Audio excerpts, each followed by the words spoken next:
Hello friends, പുതിയൊരു വീഡിയോയിലേക്ക് എല്ലാ കൂട്ടുകാർക്കും സ്വാഗതം.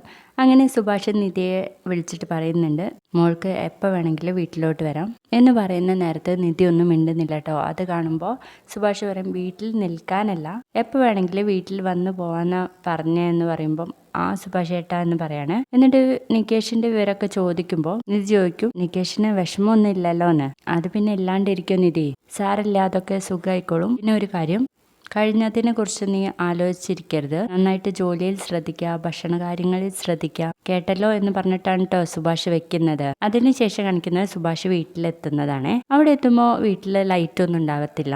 അന്നേരം സുധീഷേ, നികേഷ് എന്നൊക്കെ വിളിക്കുമ്പോഴും ലൈറ്റ് ഓൺ ചെയ്യുന്നില്ല ആരും. അങ്ങനെ സുഭാഷ് തന്നെ ലൈറ്റ് ഓൺ ചെയ്ത് നോക്കുമ്പോൾ നികേഷിനാണെങ്കിൽ പണിച്ച് വിറച്ചിട്ട് വയ്ക്കില്ല കേട്ടോ. എടാ നികേഷ്, നിനക്ക് പനിക്ക് കുറവില്ലടാ എന്നും ചോദിച്ച് നമ്മുടെ സുഭാഷ് തൊട്ട് നോക്കുമ്പോൾ ഭയങ്കര പനിയായിരിക്കും കേട്ടോ. നീ വല്ലതും കഴിച്ച മോനെ?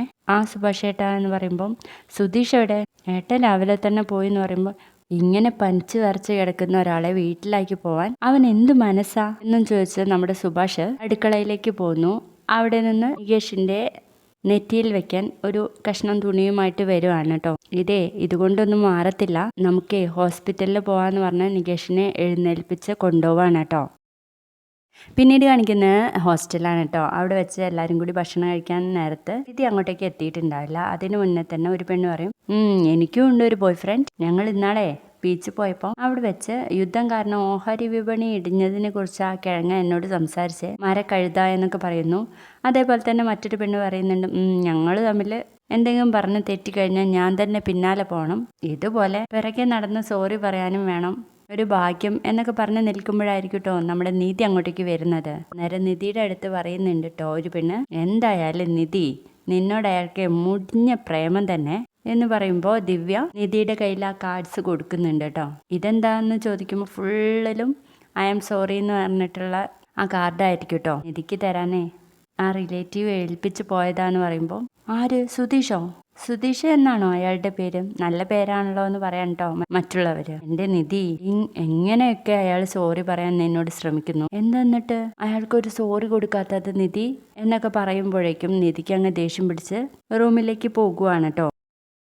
അങ്ങനെ നിധി ചെന്നിട്ട് റൂമിലിരുന്ന് ഹോസ്റ്റലത്തെ മറ്റ് സ്ത്രീകൾ പറയുന്നത് ഇങ്ങനെ ഓർക്കുന്നുണ്ട് കേട്ടോ. അയാൾക്കൊരു സോറി കൊടുത്തൂടെ, പിന്നാലെ നടക്കല്ല എന്നൊക്കെ ഉള്ളത്. അത് ഓർത്ത് നിധി ജനാലയ്ക്കരികിൽ നിന്ന് പുറത്തേക്ക് നോക്കുമ്പോൾ അവിടെ ഒരു പ്ലക്കാർഡ് വെച്ചിട്ടുണ്ടാവും കേട്ടോ, sorry, I am very sorry എന്നൊക്കെ പറഞ്ഞിട്ട്. അതും കൂടെ കണ്ടുകൊണ്ട് നിൽക്കുന്ന സമയത്താണ് നമ്മുടെ ദിവ്യ അങ്ങോട്ടേക്ക് കയറി വരുന്നത്. നിധി, എനിക്ക് അകത്തേക്ക് വരാമല്ലോ എന്ന് ചോദിച്ചിട്ടാണ് വരുന്നത്. പിന്നെന്താന്ന് ചോദിച്ച് നിധിയും ദിവ്യയുടെ അടുത്തേക്ക് വരുന്നു.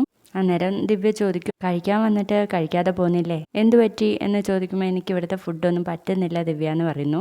അതെനിക്ക് മനസ്സിലായി. അന്നേരം ദിവ്യ ചോദിക്കുന്നുണ്ട്, നീ റിലേറ്റീവ് ആണെന്ന് പറഞ്ഞില്ലേ, അയാൾക്ക് എന്തോ നിന്നോട് ഭയങ്കരമായിട്ട് പ്രേമാണ്, അത് കണ്ടപ്പോൾ തന്നെ എനിക്ക് മനസ്സിലായി. അന്ന് ഓഫീസിൽ വന്ന് ബഹളം വെച്ചപ്പോൾ തന്നെ അയാളെ കാണാനും കൊള്ളാം, ക്യാരക്ടറും കുഴപ്പമില്ല, പിന്നെ എന്തുകൊണ്ടാ നിധി നീ അയാളെ ഒഴിവാക്കുന്നത്? റിലേറ്റീവ് എന്ന് പറയുമ്പോൾ അമ്മാവന്റെ മോനാണോ എന്നൊക്കെ ചോദിക്കുമ്പോൾ നമ്മുടെ നിധി ഒന്നും മിണ്ടുന്നില്ല കേട്ടോ. ദിവ്യ, നീ വിചാരിക്കുന്നത് പോലെ അത് ലവോ പ്രേമോ ഒന്നുമല്ല, അയാൾ ചെയ്തൊരു തെറ്റിന് സോറി പറഞ്ഞ് നടക്കുന്നേ ഉള്ളൂ, വേറൊന്നും കാണണ്ട, നമുക്ക് ആ വിഷയം വിടാന്ന് പറയുമ്പോൾ നമ്മുടെ ദിവ്യ പറയും, എന്നാൽ ശരി ഞാൻ പൊക്കോട്ടെ എന്ന് പറഞ്ഞാൽ അങ്ങ് പോവാണ് കേട്ടോ. ദിവ്യ പോയതിന് ശേഷം നമ്മുടെ നിധിയാണെങ്കിൽ അങ്ങോട്ടും ഇങ്ങോട്ടും നടന്നിങ്ങനെ ആലോചിക്കുകയാണ് കേട്ടോ.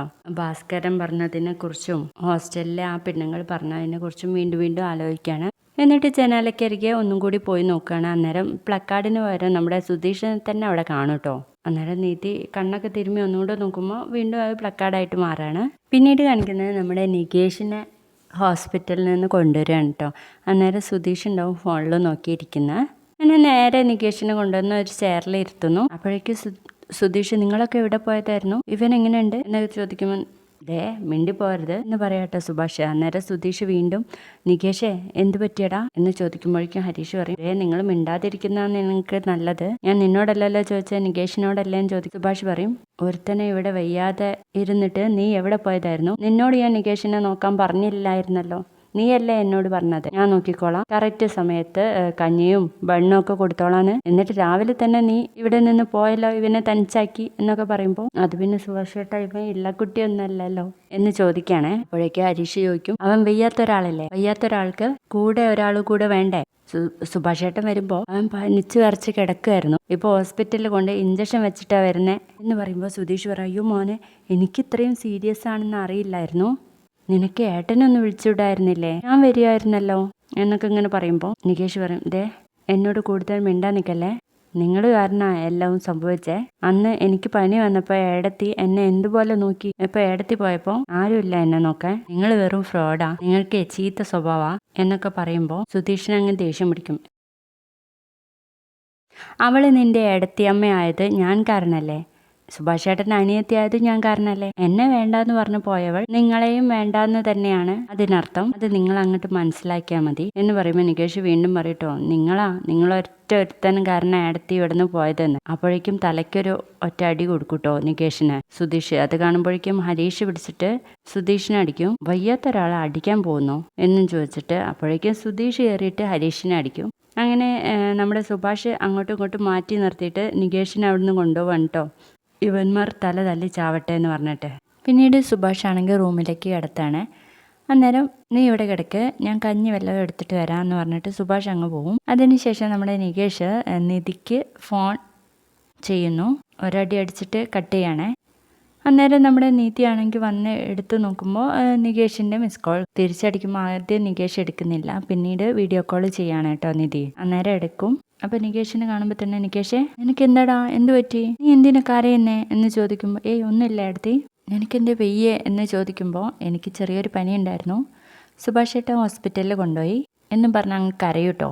എടാ നികേഷേ നീ ഇങ്ങനെ കരയാതെ മോനെ എന്ന് പറയും. അന്നേരം നമ്മുടെ നികേഷ് പറയും, കഴിഞ്ഞ തവണ എനിക്ക് പനിച്ചപ്പോൾ ഏടത്തി ഉണ്ടായിരുന്നു എന്നെ നോക്കാൻ വേണ്ടിയിട്ട്, ഇന്നിപ്പോൾ ഇവിടെ ആരുമില്ല, ഞാൻ പനിച്ച സമയത്ത് സ്വപ്നം കണ്ടു എൻ്റെ അമ്മയെ, അന്നത്തെ പോലെ തന്നെ ആ ഫോട്ടോയിൽ കാണുന്ന പോലെ, ഞാനന്ന് ചെറിയ കുട്ടിയായിരുന്നു, അതേ സാരി എല്ലാം അതേപോലെ തന്നെ, പക്ഷേ ഏടത്തിയുടെ മുഖമായിരുന്നു ആ അമ്മയ്ക്ക് എന്ന് പറയുമ്പോൾ നമ്മുടെ നിധിയും കരഞ്ഞു പോവാണ് കേട്ടോ. ഏടത്തി ഇവിടെ നിന്ന് പോയതിന് ശേഷം ഈ വീട് പഴയ പോലെയായി, ഏടത്തിക്ക് സുഖമല്ലേ, ഏടത്തി നീ ഒരിക്കലും ഇങ്ങോട്ട് തിരിച്ചു വരില്ല അല്ലേ എന്ന് ചോദിക്കുമ്പോൾ നമ്മുടെ നിധി ഇങ്ങനെ കരഞ്ഞുകൊണ്ടിരിക്കുകയാണ്. വേണ്ട ഏടത്തി, ഈ വീട് ഇവിടെ വന്നാൽ ഒരു സുഖവും ലഭിക്കില്ല, ഏടത്തി അവിടെ സുഖമായിട്ട് കഴിഞ്ഞോ, ഞാൻ പിന്നീട് വിളിക്കാമെന്ന് പറഞ്ഞിട്ട് നമ്മുടെ നികേഷ് അങ്ങ് കട്ട് ചെയ്യും. എന്നിട്ട് നികേഷ് അവിടെ ഇരുന്ന് കരയാണ് കേട്ടോ. അങ്ങനെ പിറ്റേന്ന് രാവിലെ തന്നെ നമ്മുടെ സുഭാഷിൻ്റെ വീടാണ് കാണിക്കുന്നത്. അവിടെ ഭാസ്കരനാണെങ്കിൽ ഷർട്ട് തുന്നുമായിരിക്കും കേട്ടോ. അന്നേരം ഒരു ഓട്ടോയിൽ നിധി വന്ന് ഇറങ്ങുകയാണ്. അത് കാണുമ്പോൾ തന്നെ ഭയങ്കര സന്തോഷമാണ് കേട്ടോ ഭാസ്കരന്. ആ മോളോ, വരണം, പെട്ടി എവിടെയാന്ന് ചോദിക്കാണ്. പെട്ടിയോ എന്ന് ചോദിക്കുമ്പോൾ, അയ്യോ മോളോട് ഞാൻ പറഞ്ഞില്ലേ അവൻ ഞാൻ കാരണമാണ് ഇങ്ങനെയൊക്കെ സംഭവിച്ചതെന്ന്, നിങ്ങളൊന്നും മിണ്ടാതിരുന്നേ എന്നും പറഞ്ഞ് അങ്ങ് ഉള്ളിലേക്ക് കയറി പോവാണ്. അപ്പോഴേക്കും ഹരീഷ് വന്ന് സുഭാഷ് ചേട്ടാ ഏടത്തി വന്നു എന്ന് പറയാണ്. അപ്പോഴേക്കും പെട്ടെന്ന് തന്നെ നമ്മുടെ നിധി പോയിട്ട്, നികേഷേ നിനക്ക് എന്താണ് പറ്റിയേ, ഇപ്പോഴും നല്ല പൊള്ളലാണല്ലോ എന്ന് പറയണേ. അപ്പോഴേക്കും സുഭാഷൊക്കെ വരുന്നുണ്ട്. അതിനിടയ്ക്ക് നമ്മുടെ സുധീഷ് പാട്ടും കേട്ട് വരികയാണേ. നിധിയെ കണ്ടതും അയ്യോ നിധിയോ, എനിക്ക് വിശ്വസിക്കാൻ പറ്റുന്നില്ല എന്നും പറഞ്ഞിട്ടാണ് കേട്ടോ ഹരീഷിൻ്റെ അടുത്തേക്ക് പോകുന്നത്.